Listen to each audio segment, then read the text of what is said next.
കാറ്റത്തെ കിളിക്കൂടിന്റെ ഇന്നത്തെ എപ്പിസോഡിലേക്ക് ഏവർക്കും സ്വാഗതം.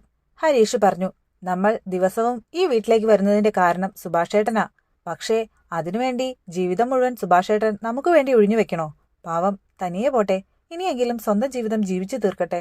ഇത് കേട്ട് സുധീഷ് നികേഷിനോട് പറഞ്ഞു, സുഭാഷേട്ടൻ അകലേക്കൊന്നുമല്ലല്ലോ പോകുന്നത്, ഇവിടെ അടുത്തു തന്നെ ആകും താമസിക്കുക. കൂട്ടുകുടുംബത്തിൽ താമസിക്കാൻ ആ പെൺകുട്ടിക്ക് താല്പര്യമില്ല എന്നേ ഉള്ളൂ. നമ്മളായിട്ടുള്ള ബന്ധം ഉപേക്ഷിക്കണം എന്ന് ആരും പറഞ്ഞിട്ടില്ല.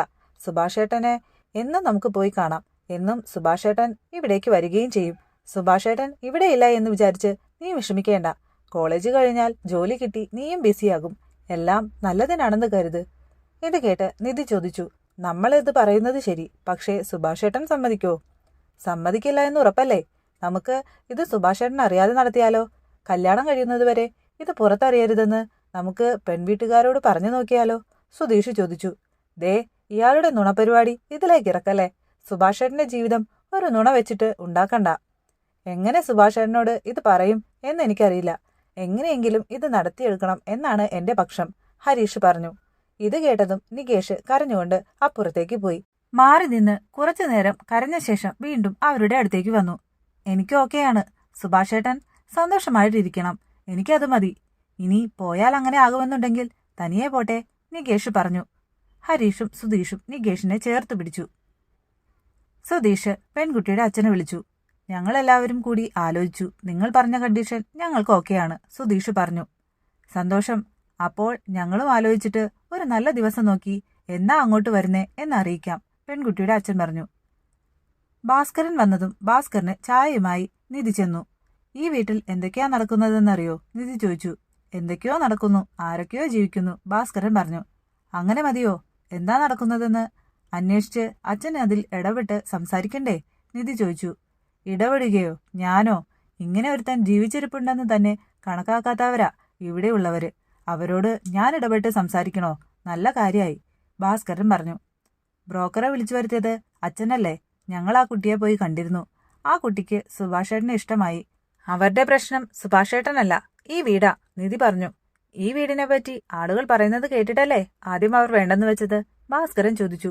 ഒരു കണ്ടീഷൻ ഓക്കെയാണെങ്കിൽ അവർക്ക് ഈ കല്യാണത്തിന് സമ്മതമാണെന്ന്. സുഭാഷേട്ടൻ വേറെ വീടെടുത്ത് തനിയെ താമസിക്കണം.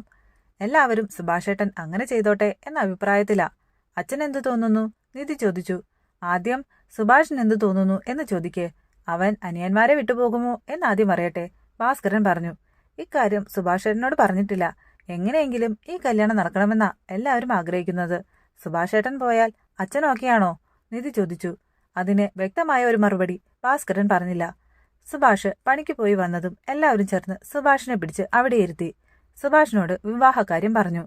ഈ വീട് ഇഷ്ടപ്പെട്ടില്ലെന്ന് അവരല്ലേ പറഞ്ഞത്? സുഭാഷ് ചോദിച്ചു. അന്ന് അങ്ങനെ പറഞ്ഞത് ശരിയായില്ല എന്ന് ഇപ്പോൾ അവർക്ക് തോന്നിക്കാണും, സുധീഷ് പറഞ്ഞു.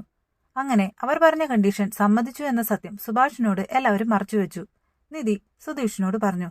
ആ പെണ്ണിന്റെ വീട്ടുകാര് ഒരിക്കൽ തനിയെ പോയി താമസിക്കണമെന്ന് സുഭാഷേട്ടനോട് പറഞ്ഞതല്ലേ? അവരെന്താ പിന്നെ മനസ്സ് മാറ്റിയതെന്ന് സുഭാഷേട്ടൻ ആലോചിക്കില്ലേ? പിന്നെ എന്തിനാ അങ്ങനെ പറഞ്ഞത്? ഇത് കേട്ട് സുധീഷ് പറഞ്ഞു.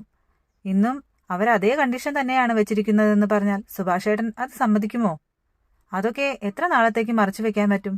എപ്പോഴെങ്കിലും ഇതൊക്കെ അറിയില്ലേ? നിധി ചോദിച്ചു. ഒന്ന് അഡ്ജസ്റ്റ് ചെയ്താൽ കല്യാണം നടക്കുന്നത് വരെയെങ്കിലും നീട്ടിക്കൊണ്ടു പോകാൻ പറ്റില്ലേ? സുധീഷ് ചോദിച്ചു. കല്യാണം കഴിഞ്ഞാൽ അറിയില്ലേ? ആദ്യ ദിവസം തന്നെ ആ പെൺകുട്ടി ചോദിക്കാൻ പോകുന്നത് എന്നാ വീട് മാറുന്നത് എന്നായിരിക്കും, നിധി പറഞ്ഞു. കല്യാണത്തിന് ശേഷമാണ് സുഭാഷേട്ടൻ ഈ കാര്യം അറിയുന്നതെങ്കിൽ അത് അംഗീകരിക്കുകയല്ലാതെ സുഭാഷേട്ടന് വേറെ വഴി ഉണ്ടാകില്ല. ആ കണ്ടീഷൻ സുഭാഷേട്ടൻ അംഗീകരിക്കുകയും ചെയ്യും, സുധീഷ് പറഞ്ഞു. നമ്മൾ സുഭാഷേട്ടനോട് ദ്രോഹമാ ചെയ്യുന്നേ, നിധി പറഞ്ഞു. ചില സത്യങ്ങൾ മറച്ചുവെച്ചാൽ കല്യാണം നടക്കുമെന്നുണ്ടെങ്കിൽ നടക്കട്ടെ, സുധീഷ് പറഞ്ഞു. അടുത്ത എപ്പിസോഡിൽ സുധീഷും കവിതയും തമ്മിൽ പരസ്പരം ഫോണിൽ സംസാരിക്കുന്നതാണ് കാണിക്കുന്നത്. പെൺവീട്ടുകാർ വരുന്നുണ്ടെന്നും അതുകൊണ്ട് അച്ഛൻ ഇവിടെ ഉണ്ടായിരിക്കണമെന്നും നിധി ഭാസ്കറിനോട് പറയുന്നുമുണ്ട്. അപ്പോൾ അടുത്ത എപ്പിസോഡിനായി കാത്തിരിക്കാം. അതുവരേക്കും ബായ്.